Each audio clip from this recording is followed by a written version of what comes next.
Pues primero de todo, presentaros. ¿Quién Muy sois? buenas. Nombres, apellidos y equipo. Somos el DBR Racing con el dorsal número 11. Yo soy Luca, Maurizio, dall'Italia, Ok. tutti, equipaggio tutto italiano. team italiano internacional.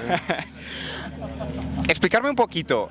Equipo internacional, venís de Italia. ¿Qué os lleva a venir a correr aquí a las 24 horas de Lliçà? Pues mira, llevamos ya 3 o 4 ediciones, ¿vale? Y la emoción y lo que se vive aquí hay que vivirlo y cada vez tiene que venir porque es increíble. Las 24 horas de Valdetenes Es única. es única. ¿Qué objetivos tenéis? ¿Qué os planteáis para esta carrera? Fácil. Lo primero, acabarla, llegar al final. Y luego, si se puede mejorar el resultado de los años anteriores, perfecto. Lo tenemos bastante fácil si acabamos, porque el podio internacional está ahí a la mano, ¿vale? Pero no, en la general, en el 2021 acabamos 25 y queremos mejorar. Y luego, ¿qué dices? Tomar, ¿no? Tomar mucho.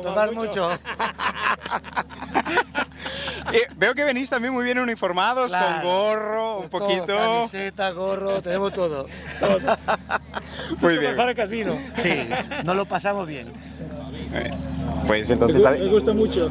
a disfrutar y mucha suerte. Gracias. Gracias. Que vaya muy bien. Hola. Chao. Ciao. Chao.